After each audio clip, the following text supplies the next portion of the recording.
আসসালামু আলাইকুম।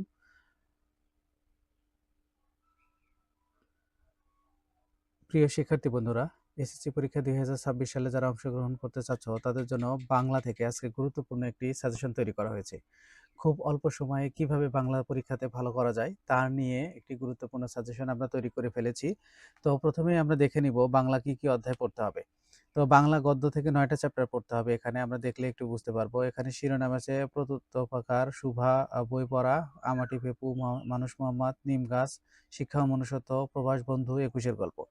এই 5টি অধ্যায় তোমাদের গদ্য পাঠ থেকে আছে। উপন্যাস থেকে আছে একটি অধ্যায় এবং কবিতা থেকে আছে। তো আমরা এখন সাজেশনের গদ্য পাঠ থেকে কি পড়তে হবে সেটা আমরা আজকে দেখব এখন। তো প্রথমে আমরা যদি এখানে গদ্য পাঠের যে সাজেশনটা তৈরি করা হয়েছে সেটা যদি একটু খেয়াল করো, দেখো তোমরা এখানে দেখলেই বুঝতে পারবে কোন বিষয়ে তোমাকে পড়তে হবে, কি বিষয়ে পড়তে হবে, সব বিষয় মিলে আজকে আমরা একটা সুন্দর সাজেশন তৈরি করে ফেলেছি। তো প্রথমেই আমাদের এসএসসি 26 চূড়ান্ত সাজেশন বাংলা কোন বিষয় অধ্যায়গুলোকে গুরুত্ব দিয়ে পড়তে হবে। প্রথমে শুভা অধ্যায়টাকে গুরুত্ব দিয়ে পড়তে হবে, বই পড়াটাকে গুরুত্ব দিয়ে পড়তে হবে, শিক্ষা ও মনুষ্যত্ব এটা, নিম গাছ, প্রবাস বন্ধু, প্রত্যুত উপকার, এই 6টা গল্পকে 9টার মধ্যে থেকে পড়লেই মোটামুটি 4টা সৃজনশীল তোমাদের অবশ্যই কমন পড়বে। যেহেতু 4টা সৃজনশীল থাকে গদ্য থেকে, সেখান থেকে 2টি উত্তর করতে হবে। প্রথম 5টি থেকে 3টি কমন আসবে ইনশাল্লাহ। আমরা আশা করা যায় খুব দ্রুতই, মানে যারা একদম শেষ সময়ে প্রিপারেশন নিচ্ছ তাদের থেকে এই সাজেশনটা হতে পারে একদম বেস্ট। এরপরে কবিতা পাঠ থেকে আমরা কপোতাক্ষ নদ, সেই দিন এই মাঠ, তোমার পাওয়ার জন্য হে স্বাধীনতা, উমর ফারুক, বৃষ্টি। এই 5টা বিষয় থেকে তোমাদেরকে এসএসসি পরীক্ষায় অবশ্যই কবিতা পাঠ থেকে প্রশ্ন সহকারে আসবে। 4টা সৃজনশীল থাকবে, সেখান থেকে 2টা উত্তর করতে হবে। প্রথম 4টি থেকে 3টি প্রশ্ন অবশ্যই কমন পাবে। যেহেতু সৃজনশীল প্রশ্ন, সরাসরি প্রশ্ন কমন পাওয়ার কোনো সুযোগই নাই, সেখান থেকে তোমাকে অবশ্যই পাঠের শিরোনাম থেকে বিভিন্ন রকম পাঠে কবিতা থেকে তোমাকে বিভিন্ন রকম ভাবে প্রশ্ন করা হবে, সেগুলোকে সমাধান করে তোমার উত্তর করতে হবে। তো সহপাঠ যেটা আছে আমাদের এখানে, উপন্যাস থেকে 4টি প্রশ্ন থাকবে, সেখান থেকে 2টি প্রশ্ন করতে হবে। প্রত্যেকটি উপন্যাসে 2টি অংশ থাকবে, ক অংশ হতে 3 নম্বর এবং খ অংশ হতে 7 নম্বর বরাদ্দ থাকবে। এই অংশে উত্তর করতে হলে সম্পূর্ণ উপন্যাস সম্পর্কে ভালো আইডিয়া থাকতে হবে। যেহেতু শুধু গাইড দেখে প্রশ্ন পড়লে কমন আসবে না, এটা আমরা আগেই বলেছি। নিচে সহপাঠ অংশে 4টি প্রশ্ন দিয়েছে, জাস্ট তোমরা অনুশীলনী করলে এক্ষেত্রে হুবহু প্রশ্ন কমন থাকবে না। তো আমরা কিছু সিকিউ 1 মার্কের প্রশ্ন যেটা থাকে, 2 মার্কের প্রশ্ন, সংক্ষিপ্ত প্রশ্ন, সেগুলো থেকে আমরা কিছু সংক্ষিপ্ত জ্ঞানমূলক প্রশ্ন আলোচনা করব।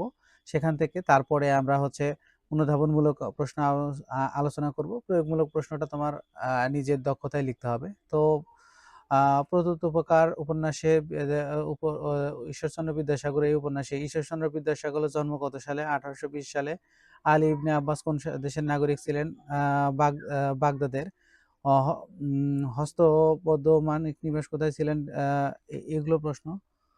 হস্তপদস্থ ব্যক্তির নিবাস কোথায় ছিল? ডেমাস্কায়। প্রদত্ত গল্পের খলিফার নাম ছিল আবু আল মামুন।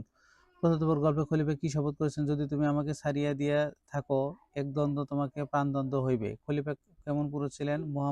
মহামতি ও অতি উন্নত চিত্ত। বাগধারা বর্তমান কোন দেশের রাজধানী? বাগদাদ, ইরাকের। এই প্রশ্নটা খুবই গুরুত্বপূর্ণ। নিরক্ষীয় শব্দের অর্থ কি? মনোযোগ দিয়ে দেখা। প্রদত্ত গল্পে খলিফা কোন গুণটি প্রকাশিত হয়েছে? মহত্ব। প্রদত্ত গল্পে কয়জন মহত্ব ব্যক্তির কাহিনী বর্ণিত? 2জন ব্যক্তি। আর এখানে অনুধাবনমূলক প্রশ্ন থেকে কয়েকটি প্রশ্ন খুবই ইম্পর্টেন্ট, এগুলো তোমাকে অবশ্যই পড়তে হবে। আশ্রয়দাতাকে চিনতে পেরে আলী ইবনে আব্বাস কি বলেছিলেন? আপনার মনস্কাম পূর্ণ হয়েছে ব্যাখ্যা করো। আপনার মনস্কাম পূর্ণ হয়েছে ব্যাখ্যা করো। দামেস্কের লোকটি কিভাবে খলিফার বন্দী হলেন? আব্বাস কেন ডেমাস্কাসে নির্দিষ্ট অঞ্চলের মঙ্গল কামনা করেছেন? ব্যাখ্যা করো। অহিংসার আদিবাসী এক ব্যক্তি এক সময় আমার প্রাণদান দিয়েছিল, এখানে কি প্রকাশ পেয়েছে? কৃতজ্ঞতা প্রকাশ পেয়েছে। সেখান থেকে তোমাকে সাজিয়ে লিখতে হবে। পৃথিবীর সব জায়গায় আছে দামেস্কার বৃহত্তম মসজিদ স্থান কেন আব্বাসের সবচেয়ে প্রিয়? এইটা আমাকে ভালোভাবে দেখতে হবে। এরপরে রবীন্দ্রনাথ ঠাকুরের সুভা গল্পটা অনেক গুরুত্বপূর্ণ। সুভা দিনে কয়বার গোয়াল ঘরে যেত? 3 বার। সুভা কখন নদীর তীরে এসে বসতো? অবসর পেলে। সুভার বাবার নাম ছিল বাণীকণ্ঠ। প্রভাত সুভার মর্যাদা বুঝতে কেন? ছিপ ফেলে মাছ ধরার সময় বাক্যহীন সঙ্গী সর্বাপেক্ষা শ্রেষ্ঠ বলেছিল। শুভা মা শুভার বিরক্ত ছিলেন কেন? শুভা বোবা ছিল, তবে শুভার মা তাকে নিজের গর্ভের কলঙ্ক জ্ঞান করে তার প্রতি বিরক্ত ছিল। প্রতাপের প্রধান শখ কি ছিল? ছিপ মেরে মাছ ধরা। শুভা গল্পে কাকে অকর্মা বলা হয়েছে? প্রতাপকে। প্রতাপ শুভাকে কি বলে ডাকতো?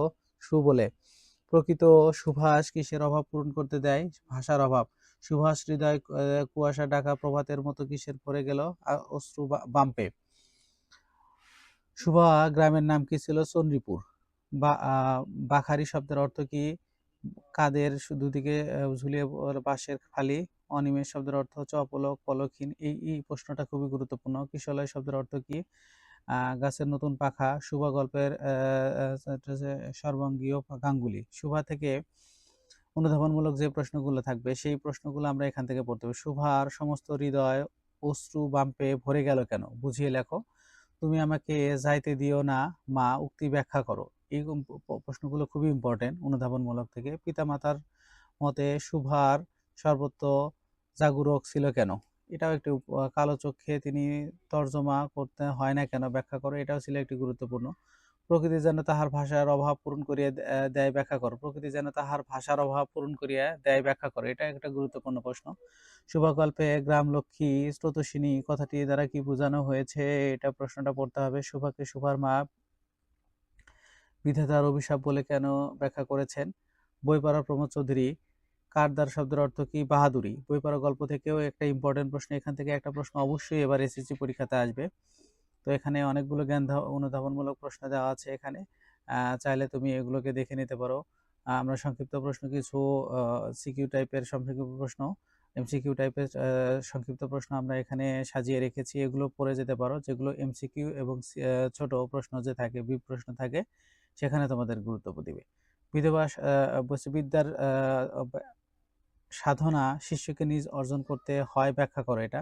দেহের মৃত্যু রেজিস্টার রাখা হয়, আত্মার হয় না, বুঝিয়ে লেখো। এটা খুবই গুরুত্বপূর্ণ একটি প্রশ্ন। ব্যাধিকে সংক্রামক স্বাস্থ্য নয়, কথাটি বুঝিয়ে লেখো। বলছে সুশিক্ষিত লোক মাত্রই স্বশিক্ষিত বলতে কি বোঝায়? এই প্রশ্নটা এতবার বিভিন্ন বোর্ডে এসেছে, বলার মতো নয়। এই প্রশ্নটা এবার বিভিন্ন বোর্ডে আসার সম্ভাবনা রয়েছে। তবে রাজশাহী বোর্ডের জন্য এটা গুরুত্বপূর্ণ। মনের দরিয়া রক্ষা না করলে আত্মা বাঁচে না, বুঝিয়ে লেখা। এটা একটা গুরুত্বপূর্ণ প্রশ্ন। লেখক লাইব্রেরি স্কুল কলেজের উপর স্থান দিয়েছেন কেন? এই প্রশ্নটা অনেকবার এসেছে বিভিন্ন রকম পরীক্ষাতে। আমাটির ভেপু বিভূতিভূষণ বন্দ্যোপাধ্যায়ের লেখা। এখান থেকে আমরা প্রায় 13-14টার মতো সংক্ষিপ্ত প্রশ্ন রেখেছি। এগুলো তুমি পড়লে নিতে পারো। হরিহর রায়ের জ্ঞাতি ভাতার নাম কি ছিল? নীলমণি রায়। কালমেঘ কি? এটা একটা প্রশ্ন। আমাটির ভেপু গল্পটির রচয়িতা কে? বিভূতিভূষণ বন্দ্যোপাধ্যায়। অবশ্যই নামটা সুন্দর করে বানান করে শিখে যেতে হবে। গরাদ শব্দের অর্থ কি? জানালার দিক। টিনের ভেপুবাসীর দাম কত? এটাও একটা গুরুত্বপূর্ণ প্রশ্ন এখান থেকে। অনুধাবনমূলক প্রশ্ন আমরা আরো কয়েকটি পেয়েছি। এরপরে আমি কি রাজি হয়েছি ব্যাখ্যা করো। এটা মানুষ মোহাম্মদ। এটা ইম্পর্টেন্ট প্রশ্ন। এবার এখান থেকে একটা প্রশ্ন অবশ্যই আসবে। আমরা এখান থেকে একটা পড়বো। মোটামুটি আমাদের 4টা প্রশ্ন হয়ে গেল। নিম গাছ, এখান থেকেও প্রশ্ন আসার মতো আছে। শিক্ষা ও মনুষ্যত্ব, এখানেও কিছু গুরুত্বপূর্ণ প্রশ্ন আছে। আমরা একটু দেখে নিতে পারি এক নজরে কি কি প্রশ্ন এখান থেকে এসেছে। মনোযোগ দিয়ে দেখলেই বোঝা যাবে যে এখানে কি কি প্রশ্ন আছে। স্টার্ট দেওয়াগুলো অবশ্যই অনুধাবনমূলক প্রশ্নে তোমাকে অবশ্যই পড়ে যেতে হবে। মানব মুক্তির প্রয়োজন কেন? এই প্রশ্নটা কিন্তু প্রয়োগমূলকেও আসতে পারে।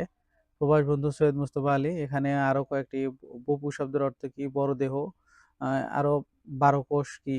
কাঠের তৈরি, কানা, উঁচু, বড় থালা। এগুলো অনেক গুরুত্বপূর্ণ প্রশ্ন এখানে সমন্বয় করা হয়েছে। আরো দেখো এখান থেকে আরো কিছু গুরুত্বপূর্ণ প্রশ্ন আমরা এখানে সমন্বয় করেছি। কপোতাক্ষ নদ থেকে আমরা যেহেতু সাজেশনে রেখেছি, এটা অবশ্যই আসবে। মাইকেল মধুসূদন দত্ত। এখানে সনেটের কি? সনেটের অষ্টক কি? এগুলো কিন্তু বলা হয় ষষ্ঠক কি? পেট্রাক বিরল শব্দের অর্থ কি? একান্ত নিরিবিলি। কপোতাক্ষ নদ কবিতায় অষ্টকের বিন্যাস কি ছিল? এটাও আসতে পারে। সনেট শব্দের ষষ্ঠকে কি বলা হয় কেন? সনেট থেকে গুরুত্বপূর্ণ পড়া হয়েছে। জীবন বিনিময় গল্প একটা গুরুত্বপূর্ণ অধ্যায়। এখান থেকে এই প্রশ্নগুলো আমরাকে সাজিয়ে রেখেছি। বাদশাহ বাবার ছেলে কিভাবে সুস্থ হয়, ব্যাখ্যা করো। এই প্রশ্নটা কিন্তু আসার মতো একটা প্রশ্ন। আর এখান থেকে আমরা কিছু গুরুত্বপূর্ণ সাজেশন দিয়ে রেখেছি। সেই দিন মাঠ, জীবনানন্দ দাশ। তারপরে এখান থেকে আমরা বৃষ্টি ভরো কামেতে থেকে রেখেছি।